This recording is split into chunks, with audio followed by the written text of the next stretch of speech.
Hello everyone, welcome to Thoughts on Education. Today we have with us Dr. Bhavesh Patel. He is the principal of Shah and Anchor Kachi Engineering College, and he's been the principal for more than 25 years. And he holds a PhD in computer engineering, and he has 4 books that have been published and 3 patents that have been published as well. Welcome to the show, Dr. Bhavesh. Thank you. Thank you, sir. So I'm going to start with the questions now. Okay. Yeah. So for the first question, you have held key positions at education institutes throughout your professional career. So what are the key factors that keep you connected with the education sector? Can you just repeat? I'm not able to listen. Yeah, sure. So you've held key positions at education institutes throughout your professional career. So what are the key factors that keep you connected with the education sector? The education sector basically is something, a kind of charity work, which we always prefer to do. And the key factor behind my connection to education sector is that we should give it something to the society. Whatever development comes, it is through the education sector only. Whatever we do into the industry, that also the basic things remains same, that whatever they have learned into the education is given back to society by the way of development into either industry or in the education institute. So the long term, if we see that the institutes will connect to everyone, including me, that there will be a lot of development of kind of products which will help the society. During this pandemic time, we have seen that there are a lot of opportunity for the education industry to grow and do something for society. Okay. So for the next question, so being the principal of Shah and Anchor Kachi Engineering College, what is your philosophy of leadership? Like, how would you describe your leadership style? As said in earlier times, olden times, ancient times basically, that no one can grow alone. So the same fundamental is applied to institute or individual or the people who work. So institute can grow only if the people grow. Those who are working can grow. So it is hand-in-hand growth. So we do here some positive practices, novel practices, so the teachers are updated with the latest knowledge. We sponsor teachers to do the higher education. Also, they are updating the knowledge by attending so many programs. We have several tie-ups where not only the teachers but also students do some technical courses which are conducted by purely industrial people. They have a live experience of how industry works. There are something new fundas that we have started, internship of students where they have a work experience of the company. Also, few students have got opportunity of doing internship at the international level. So during this pandemic, the students have worked for the international companies also, and that has given a very good, fruitful insight to the students that they are working in the project that are getting converted into the patents, copyrights, and the basic requirement is knowledge. So that way everyone is growing. Okay. So for the next question, so being the principal of Shah and Anchor Kachi Engineering College, how do you strategize about the key programs and plans for the marketing and administration of your institute? See, my team is self-motivated. The second thing is the system that we have set at Shah and Anchor Kachi Engineering College is a self-explaining system that once the students get in, he will realize that how perfect he is groomed out from the institution. So there is no spoon feeding, because spoon feeding spoils the career of student. At one given time, he might feel that it is a good that he gets every information on a table or maybe on a mobile phone. But that system is curtailed here. We do not have any spoon feeding, so that they are made a rigorous hard work to learn. We also give them opportunity not only on learning on a classroom, but outside classroom also, and overall growth of the student. So we provide them with every opportunity. If some student is interested in sports, we have best of the sports equipments. We have a best gym at the college. We have a sports ground where the students can go and play. If somebody has got to work on social uh, culture, then we also have the various clubs through which he can write. That is not only in English, but if somebody is interested in writing in Marathi, Hindi, or any other literature, then we have an opportunity for them too, which is normally lagging in an engineering institution. So we provide the all-rounder growth and development of the child so that he can excel in whatever field he is interested in. So we have a lot of other activities in which students are engaged, and with that they learn a lot of practical knowledge. So we more stress on getting practical knowledge, and the more than that is the live knowledge. So we have been sending students at IIT for internship also.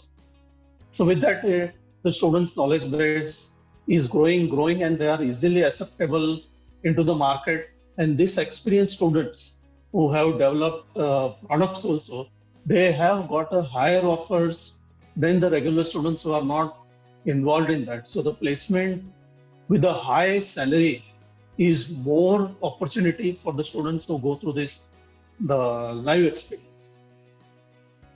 Okay. So, the education systems in India and other foreign countries are structured very differently. So, in your experience, what can inbound students gain from studying here in your college? Yeah, definitely there is a vast difference between the education system abroad and in India. But with the new policy coming in, that is being leveled. As of now, today, I would say that our system is a very well intact, because the students are knowing so many areas which they are supposed to know. If they know only the knowledge of one area, for example, they know, let's take a live example of the old mobile phones. If they know, they have learned the technology of only old mobile phones with the buttons. In earlier mobiles, we had a button, push button kind of numbers. And now we have the new kind of touchscreen mobiles. So if somebody has done only that and he is not updating or not knowing any other things, then it is very much likely that he will fail once the technology changes. The best example I can give is some of the companies which are very famous in making camera. Now the world has changed so fast that cameras now doesn't exist. Nobody goes to print actual photographs. They are in a very rare case. So the companies, if they don't change the policies or come out with the novel, innovative products, the things are not going to work. Same way, if you have knowledge of only one area, it is not going to work for a long time. So either you need to update from the basic to the end level, or you will have to learn on your own after you pass out. The Indian education system is as such that it will give you the feel or flavor of everything in one bouquet. So you become the knowledgeable in various areas, which will help you to sustain in any circumstances, and any pandemic situation can be converted into the opportunity. So that is how the things work with the education in Indian scenario. And that has helped in the most of the CEOs in internationally well-known companies are from Indian, very old education system. So that proves itself that our education system is a very much intact and a fruitful education system. Yeah, I mean, I get your point. Like, you always have to keep learning in order to be updated. Yeah. I agree. Yeah. So for the next question, how does the curriculum of Shai and Agriculture Engineering College ensure the best practice of industry? Best practices of Industry. industry. Okay, very good question. See, we have several advisory board for every department, in which we have the alumni members, current faculties, and the industrial experts. So they give the direction to the department that how the things are moving into the industry. So there is a large gap between normal, as it is said that large gap between industry and institute. There was a time when the industries used to maintain a safe distance from the institute. Look, you be there at one level, and we used to look at some different level of industry. Now that gap is being reduced or nullified by the way that we are inviting industry people to give a direction to the department that what is a need of industry. According to that, the things are changing in the institute. Now, although our affiliation system is such that we cannot make any modification into the syllabus, but we talk to the industry experts, those who are on our board, and otherwise also we keep on meeting the industry people. Our placement cell conducts the regular meeting with the industry people. So during the discussion, we find out that there is a gap between the content of the syllabus and what industry needs. So we do conduct the specific programs for the students as well as teacher, so that they are trained by completely industry. So we have so many industry certified teachers as well as students. So they have undergone some programs also. We have some teachers who have passed the international examinations. So this bridges the gap, and we are in line with the industry. Our students and teachers and institute is in line with the industry. So this way we ensure that everything is fine-tuned. Okay. So for the next question, what do you think your roles and responsibilities to the institute and the students are? The profile of the student is changing so quickly from the time that we were students. So at that time, there was no internet or nothing was there. In fact, to call from somewhere to some place was something like if somebody has got a telephone, it was a luxury. And now you see, so now you see that we have the telephone has become, the mobile phones have become essential thing. So things are changing fast. So to accommodate everybody to changing pace is the biggest challenge, because the expectation of the students are very high. That they should be given all information on time and everything on a whatever way they want. Probably students nowadays feel that whenever they enter, they have some big dream, and the dream should be fulfilled without putting appropriate effort. So that's make the challenge as a more complicated. Because somebody say, if I am taking an admission into first year, then after taking admission immediately, I feel that I should get a job in Apple or Google or such a big company like Facebook, or there is no end to dream. But whatever effort is required to getting into that is really a big challenge. And the expectation is the least effort and highest pay package in a big company.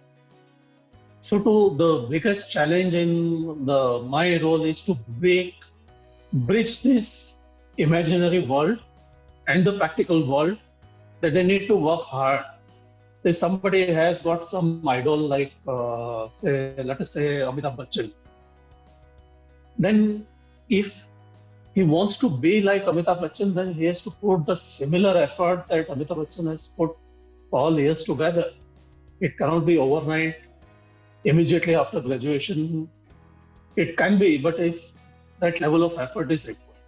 So our way of handling and hand-holding child is to groom it in 4 years of engineering, that he should be at that level where he can reach very soon to whatever he has dreamed. So my role as principal of SACIC is something that realizing, making the effort, and then making the children's dream coming. Okay. Okay. So, what do you think should be the institute's top priority over the next 10 years? Visualizing 10 years from the institute perspective is the change as per time. Convert whatever problems are coming as an opportunity. The next 10 years will be something like institute has to go autonomous, probably the deemed university, and tying up and starting the research center, which we have already started. The research center and a core research should go on where you will generate a pattern, products, tie up with the research center outside India with some big universities, which is also on the cards, and we are negotiating with them to do the joint collaborative research, file some patents so that products can be generated, and all students, institute, and faculties can benefit out of this research. So basically, research will be the biggest focus in next coming years, which can generate the knowledge, patent, and the more importantly, the products, which will be in line with the requirement of industry, by which we can help not only industry, but also the government, the country, and across the globe. Okay. Okay. So, when you first came to Shah and Anchor Kutch Engineering College, what was your vision for the college? Like, has it evolved over time? And how far along in implementing that vision are you? Yes, yeah, I have been associated with this management of Mahavir Education Trust, which was established in 1983, and I was associated from 1993. And in 2016, I took over as a principal of Shah and Anchor Kutch Engineering. Before that, I was in Polytechnic. So I have been functioning very close with the management, and the vision that I had, as I always say, that updation, and we should reach to the excellence in engineering education, so that whoever is coming out of this engineering within the stipulated time of 4 years, they shall be proud of the knowledge, and every student is absorbed readily before they step out from the institute in a very big way. So my vision was to promote the research, updation, the live projects, internship, collaboration with the foreign universities and foreign companies to develop the products, then good placement to the student. And most of this we are on the verge of achieving almost, because we have established a research center. The few copyrights have been filed, patents have been filed, the products have been developed and delivered to the industry. We have already tied up with a few corporates in US. Students are working on that projects. The joint research is also being taken, and that research is also being sponsored by the foreign companies. So more or less we are achieving. But now I want to give something more to the students. So because the goal has to be revised after some time.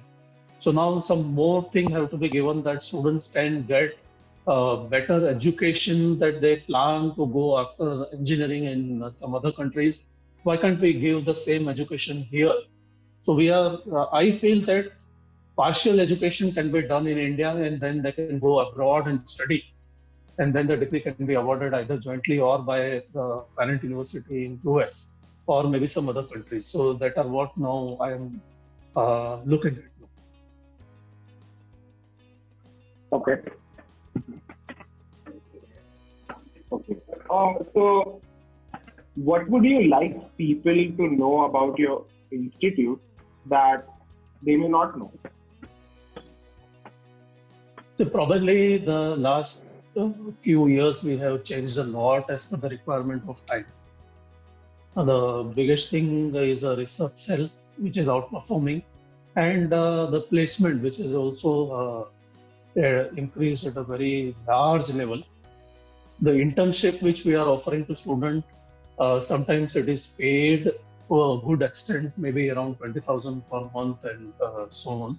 So while student can do earning while learning, and the knowledge base, where during this pandemic we had conducted several programs online, and I'm happy to share that the large number of programs, we had more than 1,000 participants from all over the country and sometimes outside country also. And we had some series of programs conducted by training and placement department to groom students. So these are all things which is normally known, not much known to the outside fraternity. Also, few students have edited the books which are written by the teachers, so they become the part of editorial team. The students have published the research papers. They have been a part of patenting and the research work which is being done with the collaboration of industry. And specifically in US projects, there are around 20 students who have been offered placement.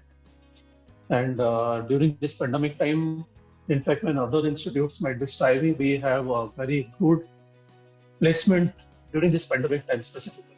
Although it is good, but this year specifically has not affected our placement, but it has given a rise to the placement. So we are concentrating on full-fledged development of student from not only the aspect of studying the curriculum, but we step outside curriculum and ensure that whatever quality of the student has got, it is given a fullest opportunity to explore and excel in all the areas wherever he feels. So these are the things I think that it should be propagated now to the outside world. Mm-hmm. Okay. So, what do you see as your institute's greatest strength? The greatest strength is of our college is self-motivated, the faculty and staff members. So everyone who works here is work with the heart. The people who switch over and go to the other colleges, the ratio is very, very rare. And very, very rare it happens that somebody wants to switch over from this college to other college.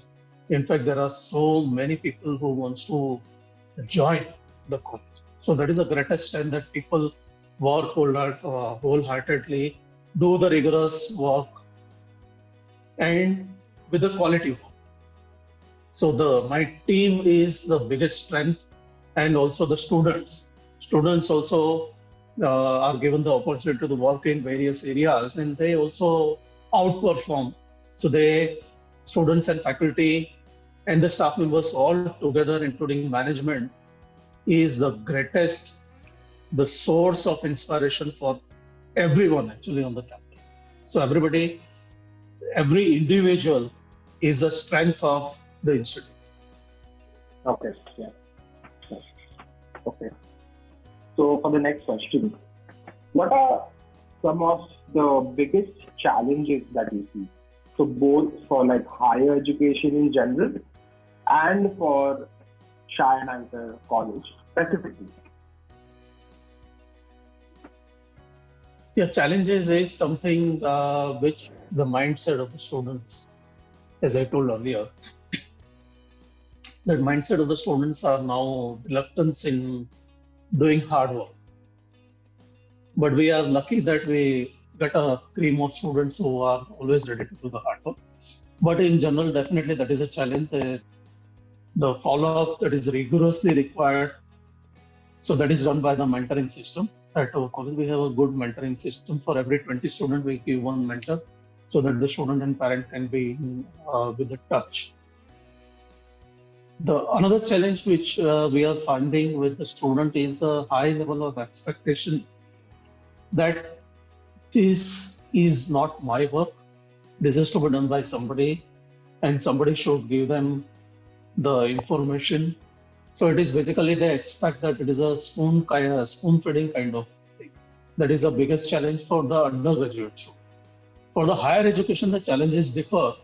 The higher education is not a must as an education qualification in industry. So the getting in the students for higher education is something really challenging. And the students who want to do higher education, there is a continuous education. Most of the students are fascinated by the outside countries, that they want to make the career outside, and then because of that, they want to join the education institute abroad. So maximum students, all those who want to do the continual education, or after that, they try to get into that uh, education outside the country, and then they set up, they join for the job and other things abroad only. So that basically they want to settle it abroad. That is a plan.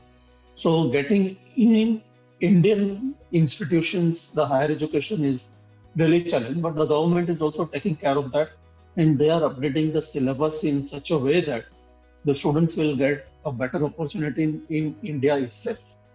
So they are starting, it has already started some new courses. Like we have in the undergraduate course, that is a Bachelor of Engineering, two courses. Newly we are starting, that is cyber security, and another course is artificial intelligence and data science. And the third course, which we have renamed now from the this academic year, that is 2021, is electronics is renamed as electronics and computer science. So I hope that with these changes, government is planning with a big bang will change the system of education, technical education specifically in India, that will cover not only the graduate but also the higher education in India. Okay. Okay. So yeah, any suggestion you would like to give to the current youth and the aspiring students?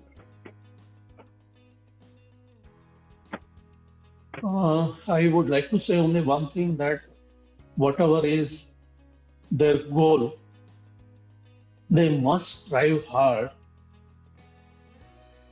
Only then it can be achieved. As I gave one example of Amitabh Bachchan, that how much time he works, how many times he was rejected in All India Radio after having great voice. But still he was rejected. I think it was around 3 times he got a rejection from All India Radio. So everybody's success is not that easy as we imagine. And there is a real rigorous hard work that is required to achieve whatever the goals we have set forth. And only hard work will make you the successful, and also will help you to reach out to your goal. And as you reach to your goal or achieve your goal, you may revise your goals and then make it at a little higher level, so that you can reach to higher and higher level. So I would like to say that everyone must perform with the rigorous hard work to achieve whatever they want. It is not only education, it's in a real life scenario that only hard work will make you successful in whatever area you want to be and wherever you want to. Okay. Okay. So I think this is the last question. So how do you tend to establish a healthy relation and environment in your institute?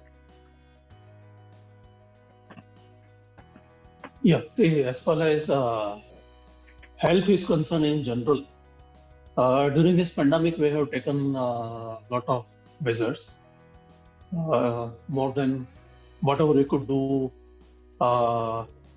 one step ahead from whatever guidelines are given. And it was very well appreciated. We had a NEET examination center, and that the government has also appreciated the whatever steps we have taken. As far as the mental health of the student is concerned, because that is another area which is very needs really big attention.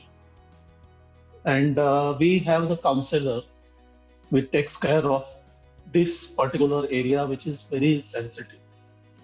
Although we are very strict about the ragging as per the notification of governments, and I'm happy to share that there is not even a single case of ragging since the inception of the institution.